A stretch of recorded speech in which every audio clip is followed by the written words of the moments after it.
He moved to India a few years ago, and now Mr. Vembu is the founder and the CEO of Zoho Corporation, which is one of the largest subscription businesses, netting $1 billion in annual revenue.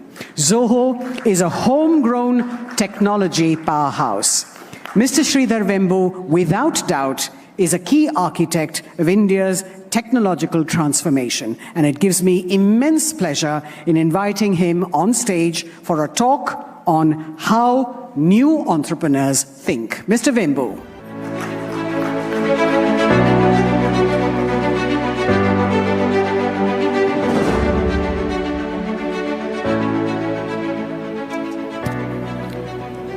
Vanakkam. Namaskaram. Hope everybody can hear me here. So I am the one standing between you and lunch, so I'm very aware of it. I'll try to keep it reasonably brief. First of all, Arnab, thanks for having me here. It's a really privilege to be here. And I'm also following many illustrious speakers here. In particular, I actually noted down several points from Mr. Uday Kotak, what he said, in particular what he said about current account surplus, how India has been running deficits for the last 25, 30, 40 years, particularly deficit with China, how we move from the deficit to surplus. That means we are able to export more than we import. And what does it take to do this? And that is actually a passionate topic. If you've seen me on Twitter, a lot of these platforms, that's what I spend a lot of time on. In fact, our company Zoho itself is built on building up those capabilities so that we can be in the world markets and win in the world markets. So that has been the primary goal for our company. So I'll share some of those lessons and what are the challenges in getting there. And after, maybe in 20, 25 years when we get there, what kind of society, what we want to be. So those would be the topics I'll try to talk about. First, if you look at the journey so far, the last 25 years, we have gone from approximately 350, 400 billion GDP to now 3.5, so almost a 10x, maybe 8 or 9x GDP growth. If we project this forward the next 25 years, we could be a 30, 35 trillion economy.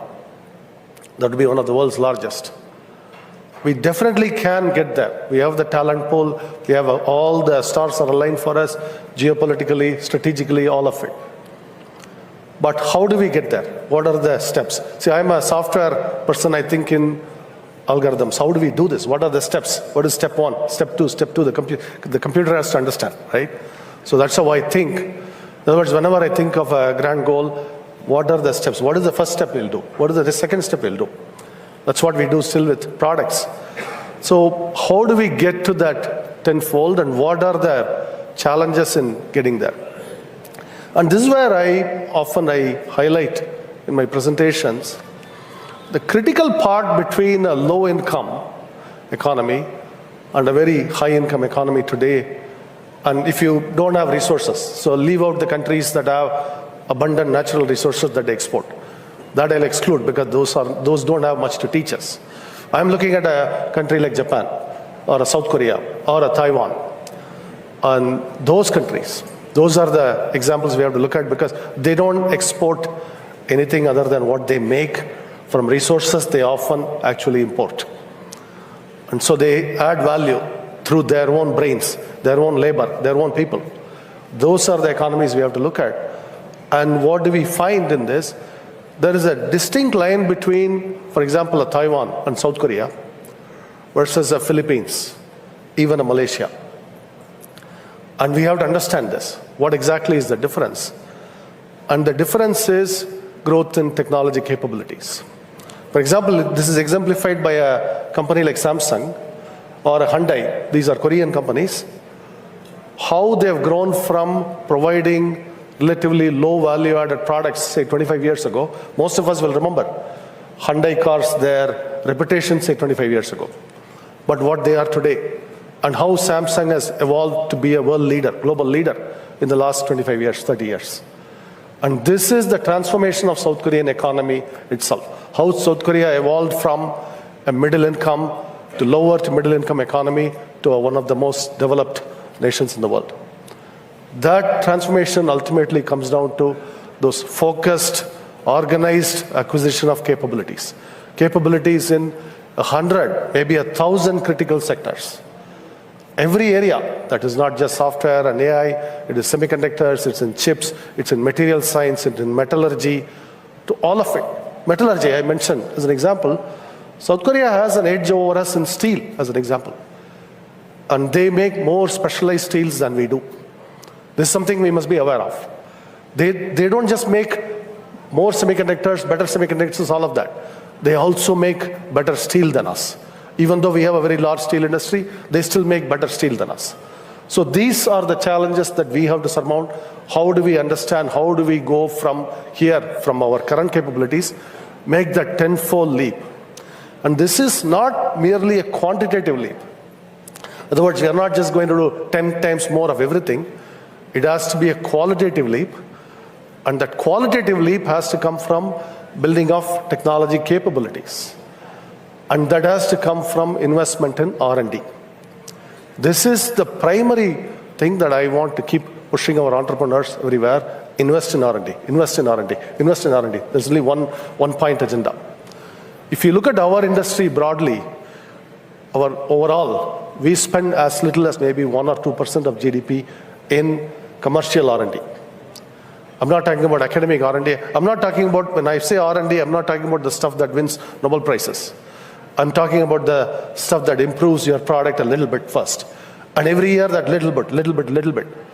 And that Japanese style, that accumulation of that little bit over 10, 15 years gets you to world class. That is what I'm talking about. And that is the stuff that we are not investing in enough today. Our industry is investing maybe 1 or 2%. We have to raise it to 5 to 10%. This is something, if you look at South Korean history, they pushed this very, very hard on their industry early on. Starting in the 70s to 80s, they pushed their industry to invest in R&D. The government not only incentivized it, pushed product, kept asking, why aren't we better than the Japanese? For them, the role model was Japan. The South Korean government will push their industry, why aren't we better than Japan in this? Why aren't we better than them in metals or in semiconductors, on cars? All of these areas. And at that time when they were asking these questions, these are outlandish. The thought that in 1985 South Korea could catch up with Japan did not seem even probable at that point. But they kept at it, year after year of R&D investment. Today Samsung has actually overtaken companies like Sony in capabilities, which 25 or 30 years ago was unthinkable. And we are seeing a very similar transformation in China, where their capabilities in sector after sector are advancing very rapidly. We are seeing companies like Huawei or Haier. All of these companies are now tremendous explosion in their capabilities. And this is exactly what we need to be investing in our industry. Across the spectrum, across about 1,000 critical technologies, I'm going to say. And we can identify those technologies. It's possible, we know this, from sensors, from advanced cameras, sensing equipment, to drones, you name it, avionics. I can name 100 myself. We are investing maybe in 10 of them ourselves now in Zoho right now. But that's what one company can do. But we need a focused national effort to catch up in these 1,000 technologies. Why do I think it's possible to do it? Well, our own experience. I have talent, 20-year-olds, 22-year-olds in rural Tenkasi district, absolutely a rural backwaters district. No, nothing at all special about this in any way. Just like any other rural district in India, who are building very advanced compiler technology for us. State-of-the-art compiler technology done in some very remote outpost by students coming from the same district mostly coming from government schools. So this talent exists in our nation. It is there everywhere. We just have to have that focused national effort. This is the exact type of talent the South Koreans, and originally the Japanese, then the South Koreans, later the Taiwanese, and then the Chinese, they leveraged. It's not like South Korea imported experts from the US or UK. They built it up. And we could build this up. We could build this up in our nation, in our rural areas. And that is when I talk about 1,000 critical areas, we happen to have about 833 districts. Most of them are rural still. So we can actually think of it as, our Prime Minister talks about one district, one product. I would enhance it with one district, one R&D activity. One area in which we must be a global leader in that district. And it's very possible. For example, in Tenkasi, we are now building up a capability to build compiler technology. Compilers are the core piece of the software that compiles software into machine code. And this technology is vital. You will never see a compiler, but that's behind all of the software you use. And that actually brings up a very important point. I have studied industry quite a bit. For example, what makes Japanese industry special? Why is Japan still able to compete with the world with $50,000, $60,000 per capita GDP, labor costs one of the highest in the world? Why are they able to compete with? Why are they able to sell machines to Bangladesh? Well, how are they able to do it? Why is Switzerland able to compete? Why is Germany able to compete? And this question arose because I was in Tirupur, our textile belt, which is a leader in textile exports from India. And the businessmen were saying, well, we are losing competitiveness. I asked why. Well, our labor costs have gone up so much now. It's now, we pay a tailor maybe 20,000 rupees a month, often 25,000 rupees, or sometimes even more if it's a highly skilled person. Bangladesh has the same machines, and they pay me 7,000, 8,000 rupees. And then there are countries coming up in Africa, which are, their equivalent salaries are now 4,000, 3,000 rupees. How do we compete? They asked. So I asked the business people, so what machines do you buy? Who do you buy these machines from? Well, Switzerland and Germany. I said, so now you got your competition. Your competition is not Bangladesh. It's not Kenya. It is actually Switzerland. It is Germany. Your labor costs have gone up so much. Now you should be looking up, who do we compete? Not look down on who is stealing my jobs. So this is the message I gave in Tirupur, and people got it. And I said, so many engineering colleges are there in this very region. That Kongu region near Coimbatore, Tirupur is one of the most prosperous regions in all of India. You will visibly see prosperity there. You will see, if you want to see what all of India will look like in 10, 15 years, you can actually visit the Coimbatore belt, you will see the prosperity. For example, I joke that you don't have tea shops. They have all become fancy bakeries now. You will see it in rural areas in Coimbatore. And yet, they face the challenge now of course, the labor costs have caught up with them. They pay some of the highest wages in the country now, and now they have to learn to compete. I said, you have engineering colleges, maybe you have 100 engineering colleges in the region. Now you have to use the talent to now figure out how to compete with Taiwan, with Switzerland, with Germany. And those machines in your factories, you have to figure out how to make those machines. Because that's where the leverage is for you. Not in competing on labor costs with Bangladesh, because that's not where your future is. And this is something that is true across our whole country, because it's not just the regional competitiveness here, it is also our national competitiveness, national strength. Because when we have those capabilities, we won't get lectured on stupid stuff, right? When a bank fails in the US, nobody bothers to lecture them, right? On how they should be running their financial systems. Then why do we get lectured? Don't we know how to run our country? Do they have to come and tell us how to run? That comes because of our lack of capabilities. The fact that we still depend on them for technology. The only way we actually become truly sovereign, truly independent, truly a strength, power in the world, is when we have those capabilities here. And that has to be our national mission, acquisition of those capabilities across a broad spectrum of industry. Pretty much every area of life that we depend on these technologies on, which is everything from your smartphones to our air conditioners. The compressor technology, for example, in the AC, the compressor technology is very critical. The motors that power all our electrical devices now. And the leading motor company in the world, for example, it's Japanese. That's a $6 billion company. Why don't we have that type of technology here? Those are the questions we must keep asking. And now I've outlined sort of a first, how do we catch up?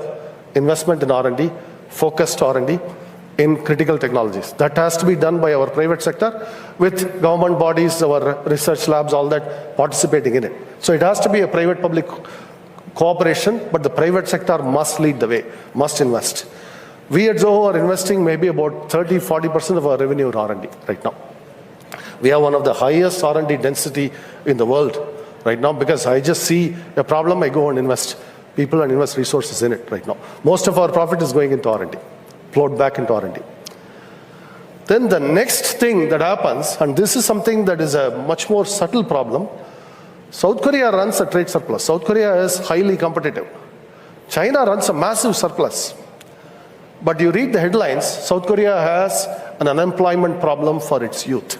And they have a dwindling population, one of the lowest birth rates in the world, and they have trouble for jobs for young people, well-paying jobs for young people.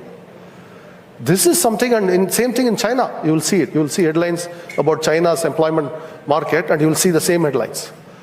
Why do these countries run such massive surpluses?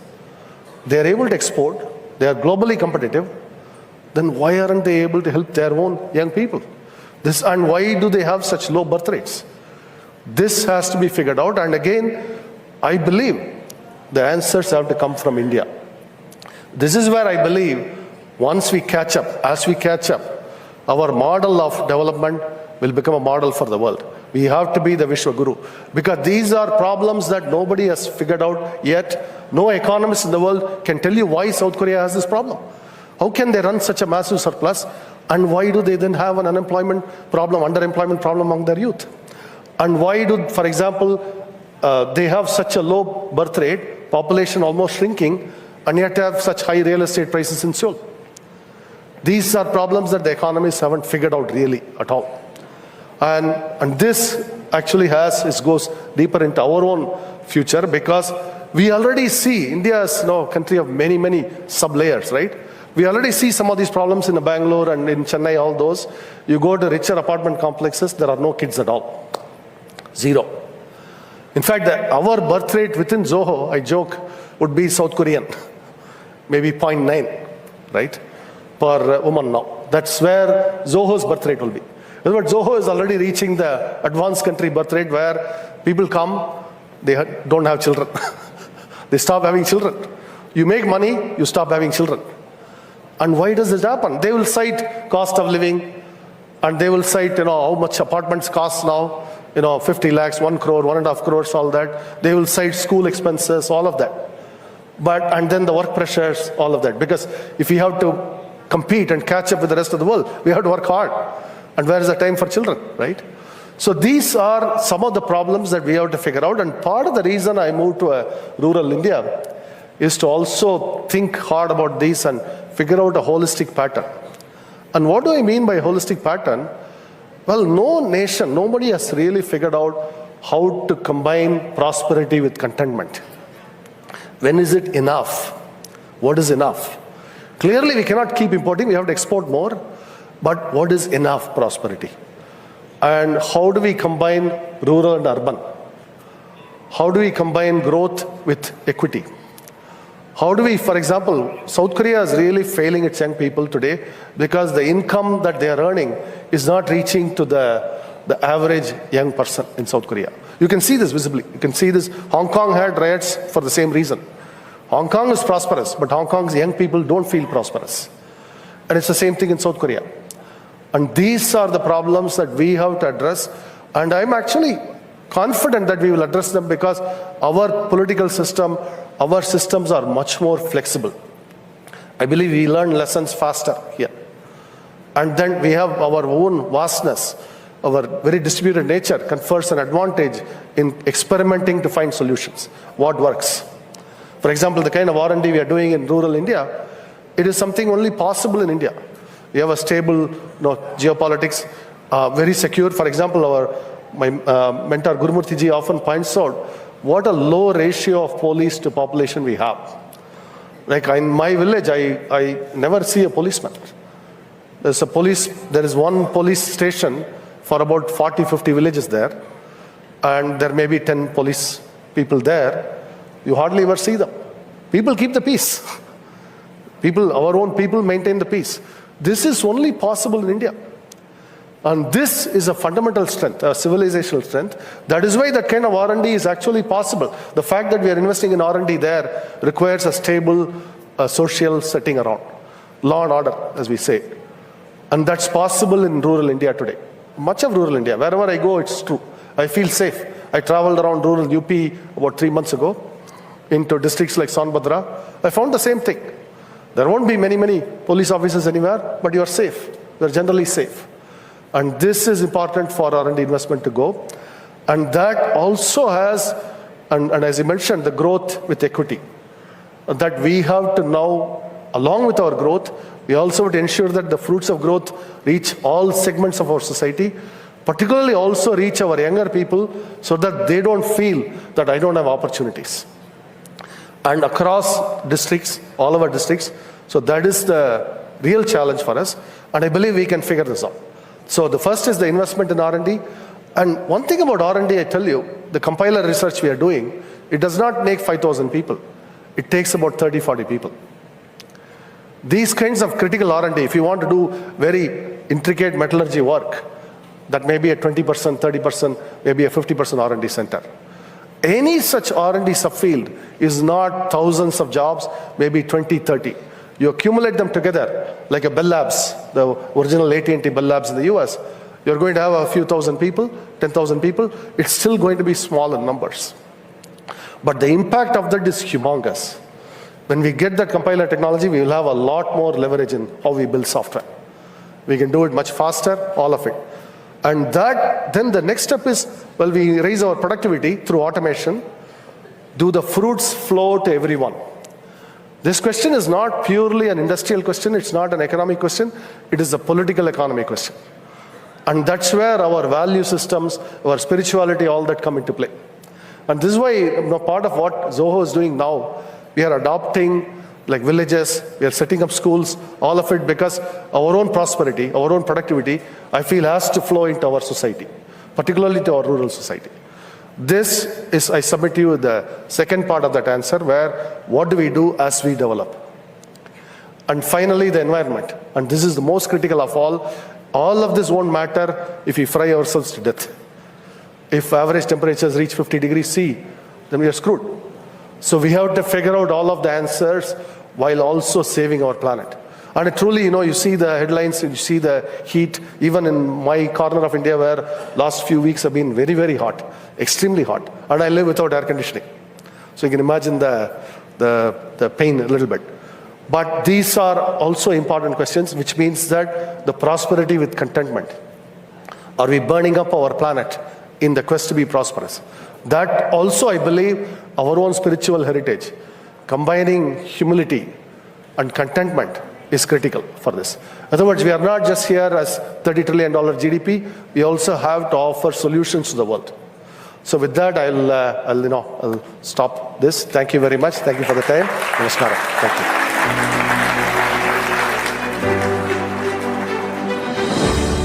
Thank you so much, Mr. Sridhar.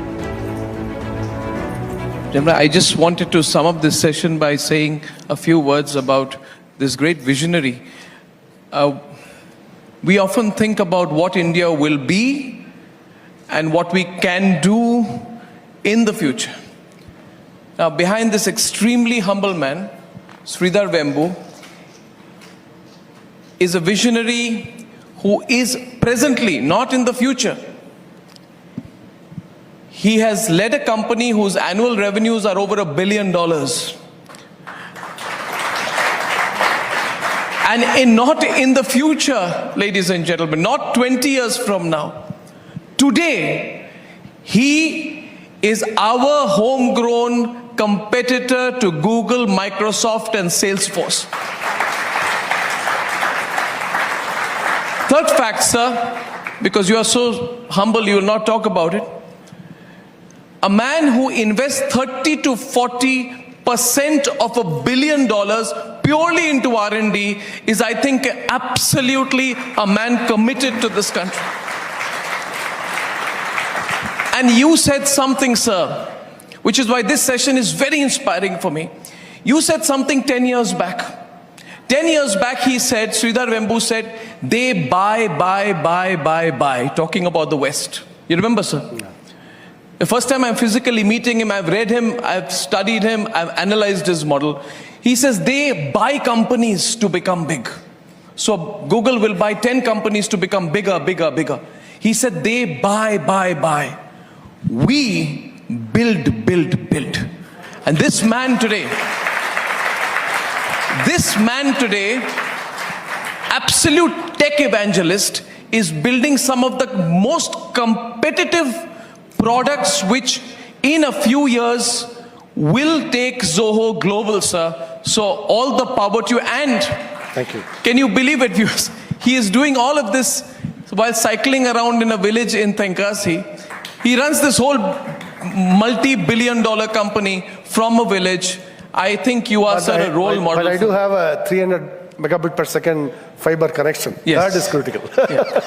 Thank you. That's true. That also talks about. So I'm very happy to meet you. Thank you. And I think that what you've said today tells us that you can do business in an Indian style. And not that we are going to transform. Sir, you are transforming India. Thank you. I thank you very much. We're blessed to have you. Thank you.